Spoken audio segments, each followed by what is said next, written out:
जय श्री कृष्ण। आप सभी को श्रावण मास कृष्ण पक्ष कामिका एकादशी की ढेरों शुभकामनाएं।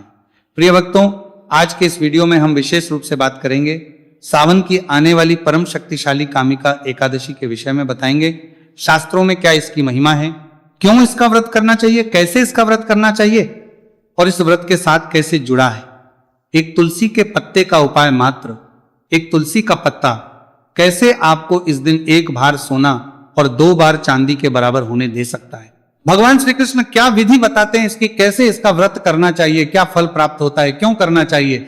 सबसे पहले इस एकादशी को किसने किया, संपूर्ण शास्त्रीय जानकारी आने वाली एकादशी के विषय में आपको बताई जाएगी। फिर बताएंगे कि व्रत किसने दिन करना है, मुहूर्त कब रहेगा, क्या शुभ मुहूर्त रहेगा और पालन कब करना है। तो आइए जानकारी आरंभ करते हैं। आपसे निवेदन है कि यह वीडियो एकादशी से संबंधित शास्त्रीय जानकारी का है, तो जितना हो सके इसे शेयर कीजिए, जिससे कि अधिक से अधिक लोग सही जानकारी पाके और सही प्रकार से सनातन के इस सबसे कल्याणकारी व्रत को कर पाए। और अपने व्रत की सफलता के लिए कमेंट बॉक्स में अवश्य लिखिएगा जय श्री हरि या ओम नमो भगवते वासुदेवाय। आइए बात करते हैं आने वाली एकादशी। प्रिय भक्तों, यूं तो आप सभी जानते हैं कि वर्ष की 24 की 24 एकादशियां परम कल्याणकारी होती है, पर कुछ एकादशियां ऐसी होती है जिनका महत्व अधिक होता है।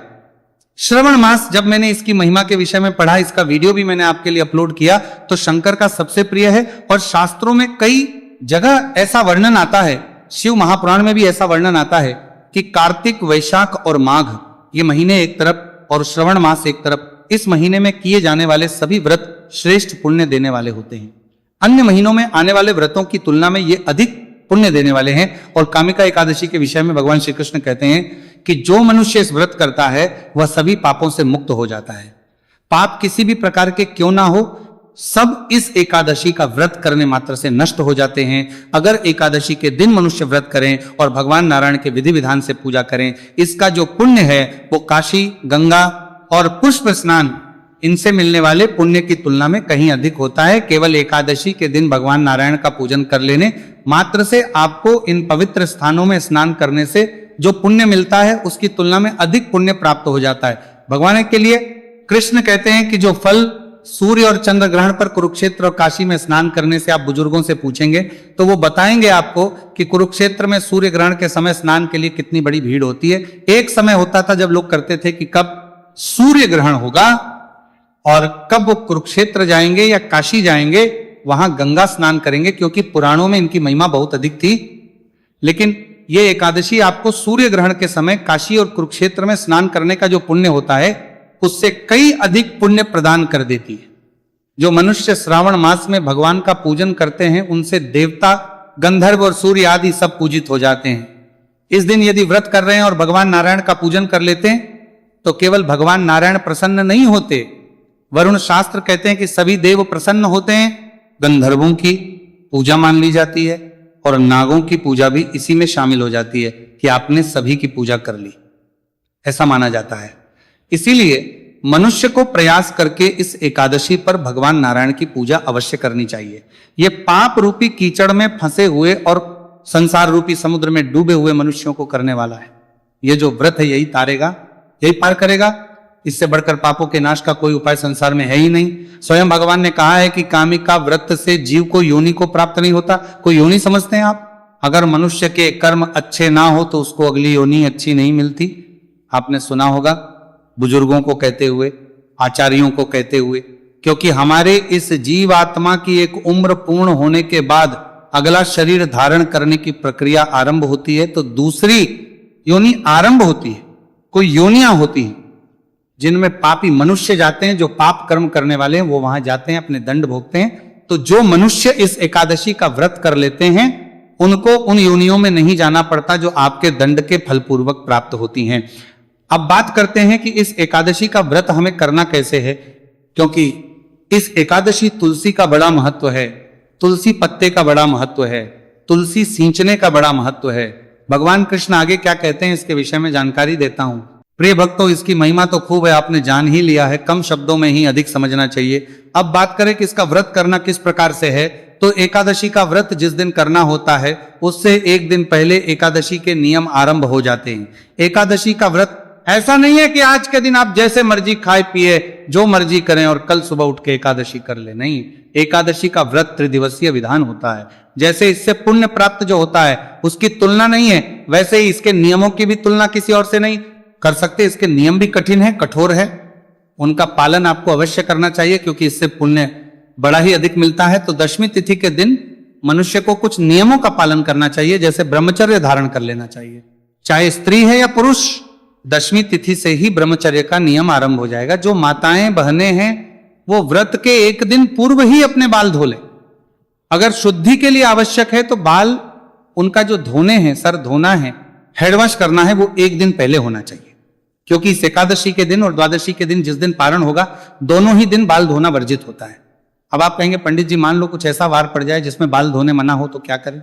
ऐसी अवस्था में उस दोष से बचने के लिए जिस जल से आप बाल धो रहे हैं उस जल में थोड़ा सा कच्चा दूध मिला लेना चाहिए, इससे वार दोष समाप्त हो जाएगा। साबुन, शैम्पू आदि प्रयोग नहीं करना है, केवल जल से बाल धो लीजिए, इससे शुद्धि हो जाएगी और वार दोष भी नहीं लगेगा।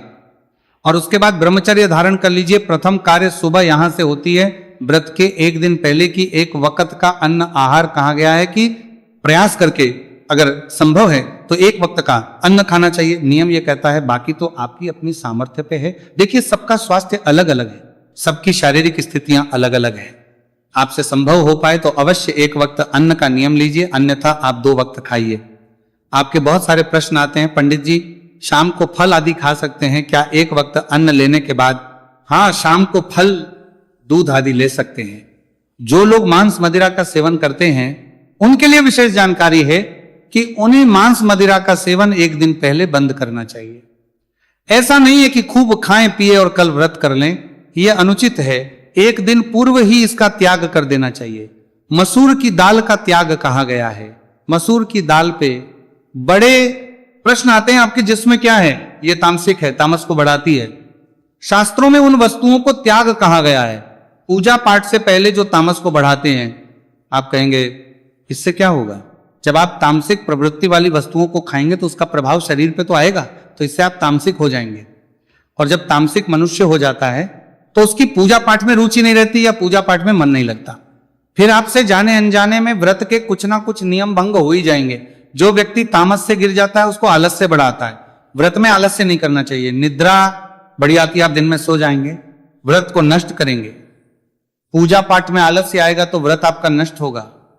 इसीलिए हमारे भाष्य मुनियों ने उसका समाधान पहले ही लिया है कि तामसिक वस्तुओं से दूर रखा जाए मनुष्य को, जिससे कि उसका पूजा पाठ में पूर्ण मन लगे और सही प्रकार से अपना व्रत कर पाए। लहसुन पे आजादी का प्रयोग ये भी तामसिक है। अब यहां पे लोगों में ये आता है जी कि अरे इनको हम हीन समझते हैं, त्वच। ये हीन और त्वच वाली भावना नहीं है। ये भावना ये है कि कुछ वस्तुएं ऐसी होती हैं जो पूजा पाठ से आपको भटकाती हैं। ये उचित और अनुचित का मतलब नहीं है। इसका शुद्धि और अशुद्धि से लेना देना नहीं है। इसका लेना देना है कि इससे आपके शरीर में जो रिएक्शंस होते हैं वो पूजा पाठ में विघ्न डालते हैं। इसलिए हम कहते हैं कि नहीं, इनका सेवन पूजा पाठ के समय पे ना करें। ऐसा नहीं कि इसे दिया तो वो अशुद्ध हो गए हम, ना, इनका प्रभाव तामस को बढ़ाने वाला होता है। इसलिए शास्त्रों में इनकी मनाही की गई है। इसका शुद्धि अशुद्धि से लेना देना नहीं। हरी पत्तेदार सब्जियां, हरी पत्तेदार सब्जियां तो ये तो श्रावण मास में पूर्णतः प्रतिबंधित ही है, हमें खानी ही नहीं चाहिए, पूरे सावन में ही नहीं खानी चाहिए। चने के साख का प्रयोग नहीं करना, बेसन की कड़ी आदि चने का भी प्रयोग जो है वर्जित कहा गया है। श्रावण मास में कांसे के पात्र का प्रयोग नहीं करना, कांसे की वस्तु उपयोग में नहीं लानी, ना भगवान को भोग लगाने के लिए, ना ही भोजन बनाने के लिए। त्याग को करते हुए, धारण करते हुए, शुद्धि धारण करते हुए दशमी का दिन व्यतीत कीजिए।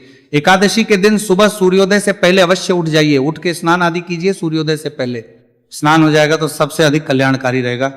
इस दिन जो दंत धामन है ना, उसमें ध्यान दीजिएगा।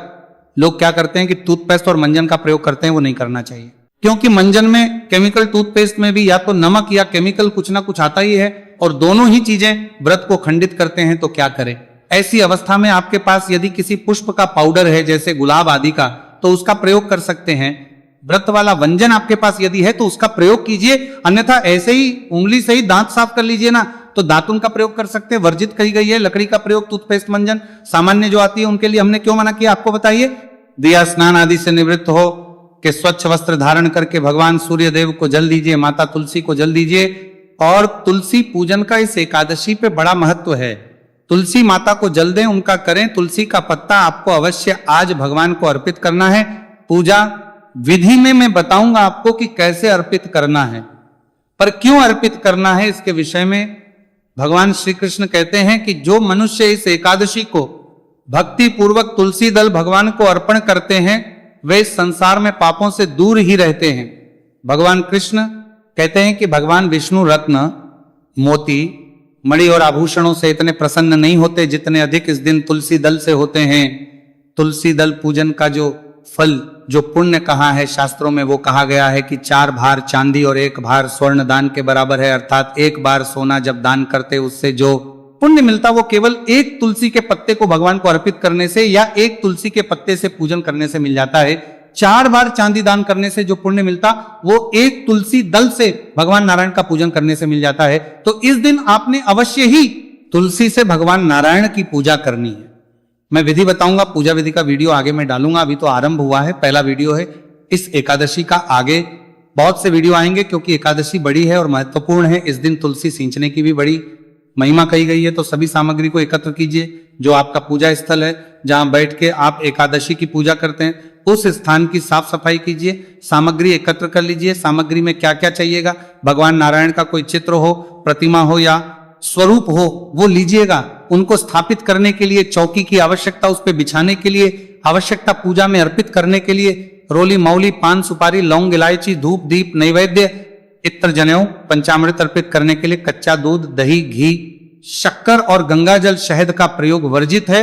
एकादशी में दशमी तिथि को भी नहीं करना प्रयोग और द्वादशी तिथि को भी शहद प्रयोग नहीं करना है। ये सारी सामग्री एकत्रित कर लीजिए। 1 लोटा लीजिए तांबे का, उसमें पहले थोड़ा गंगा जल भरिए, फिर शुद्ध जल भरिए और जहां आपने पूजन करना है उस स्थान पर आसन लगा के बैठ जाइए। पूर्व दिशा की ओर मुख करके या उत्तर दिशा की ओर मुख करके पहले स्थान का शुद्धिकरण करेंगे, सामग्री का शुद्धिकरण करेंगे, फिर भगवान की स्थापना करेंगे। स्थापना करके भगवान का पूजन करेंगे। पूजन करने के बाद कथा सुनिएगा। कथा के साथ श्री विष्णु सहस्त्र नाम का श्रवण अवश्य करना है, फिर आरती करनी है। आपके लिए श्री विष्णु सहस्त्र नाम, कथा और आरती, ये सभी चीजें मैं एक ही वीडियो में अपलोड करूंगा जिससे कि आपका समय भी बचेगा अलग अलग इनको ढूंढने में, और वहां पे स्पीड भी थोड़ी अधिक होती है तो जल्दी ही आपको कम समय में ये सभी कार्य हो जाएंगे। प्रिय भक्तों, इस प्रकार से कथा आदि सुन के आरती करके नियमानुसार दिन को व्यतीत कीजिए। सायंकाल को कीर्तन की और रात्रि काल को जागरण की। इस एकादशी पर बहुत अधिक महिमा है। यूं तो प्रत्येक एकादशी पर कहा ही जाता है, इस एकादशी पर विशेष रूप से भगवान श्री कृष्ण ने कहा है कि जागरण करना चाहिए। जागरण प्याऊ से पहले सायंकाल को एक दीपदान अवश्य करना है। मंदिर में एक दिया अवश्य जलाना है आपने, क्योंकि इस कामिका एकादशी पर रात्रि में दीपदान का जो पुण्य फल है उसका चित्रगुप्त भी बयान नहीं कर सकते। ऐसा भगवान श्री कृष्ण कहते हैं चित्रगुप्त में भी इतनी क्षमता नहीं है कि उसके महत्व को बता सके, उसके पुण्य फल को बता सके। इतनी अधिक महिमा है इस दीपदान की। जो इसकी रात्रि को भगवान के मंदिर में दीपक जलाते हैं उनके पितृ स्वर्गलोक में अमृत का पान करते हैं, और जो घीज या तेल का दीपदान जलाते हैं वे 100 करोड़ दीपकों से प्रकाशित होकर सूर्य लोक को जाते हैं। ये पुण्य फल है इस दिन दीपदान का। तो आपने इस दिन एक दिया अवश्य जलाना है मंदिर में और एक अपने घर पे जलाइएगा। ये दीपदान अवश्य करना है। रात्रि काल को जागरण करना है, इसका पुण्य बहुत है इस एकादशी पर। और जागरण का अभिप्राय ये नहीं है कि गॉसिप कर रहे हैं, टीवी देख रहे हैं और जागरण करें, नहीं। जागरण का अभिप्राय है कि आप भगवान की कथाएं सुनते हुए, स्तोत्र सुनते हुए समय को व्यतीत कीजिए। इसके लिए एक वीडियो बनाता हूं, वो प्रत्येक एकादशी पर, जो एकादशी पर रात्रि में जागरण के समय आपको जागरण का पुण्य देता है और सायंकाल को सुनने पर कीर्तन का पुण्य देता है। आप उस वीडियो का लाभ अवश्य दीजिएगा। इस प्रकार से दिन को व्यतीत कीजिए। अगले दिन सूर्योदय से पहले उठ जाए जो लोग सोने वाले हैं, लेकिन ध्यान दीजिए कम से कम 2 बजे तक तो सभी को जागरण करना चाहिए। और लिखा तो गया है कि पूरी रात्रि जागरण करें। सूर्योदय से पहले उठ के स्नान आदि करके वस्त्र धारण कीजिए, पारण का पूजन कीजिए विधि विधान से और उसके पारण कीजिए। इस प्रकार से यह आपका व्रत जो है त्रिदिवसीय अनुष्ठान पूर्ण होगा। पूजा विधि पारण के दिन की भी और एकादशी के दिन की भी मैं आपको अलग से समय से बता दूंगा, उस वीडियो को देख लीजिएगा। अब बात करते हैं कि यह व्रत करना किस दिन है। प्रिय भक्तों, श्रावण मास के कृष्ण पक्ष की एकादशी तिथि शुरू हो रही है 8 अगस्त को दोपहर को 1:59 पर, और 9 अगस्त को यह समाप्त हो जाएगी सुबह 11:04 पर। ऐसे में 9 अगस्त को सूर्य के मुख से एकादशी रहेगी। 9 दिन रविवार का है और 9 अगस्त दिन रविवार को ही कामिका एकादशी का व्रत किया जाएगा, यही श्रेष्ठ है। रविवार का दिन है, इसीलिए ध्यान दीजिएगा कि तुलसी पत्र इस दिन नहीं तोड़े जाएंगे। पहले ही तोड़ के रख लीजिएगा कि तुलसी पूजन के बिना इस एकादशी का पूजन अधूरा ही रहेगा। की बात करें तो पारण आप करेंगे 10 अगस्त मंगलवार को 5:44 से और 6:15 बजे तक सबसे उत्तम समय रहेगा। ये थी जानकारी एकादशी के विषय में। जानकारी थोड़ी भी अच्छी लगे तो लाइक अवश्य कीजिए, शेयर कीजिएगा। चैनल पर नए हैं तो सब्सक्राइब अवश्य कर लीजिएगा, क्योंकि यह प्रतिष्ठित ज्योतिष संस्थान का चैनल है। यहां सभी जानकारी ज्योतिष शास्त्र और पंचांग पर आधारित ही प्रदान की जाती है। भगवान नारायण सब पर कृपा करें। हरे कृष्ण।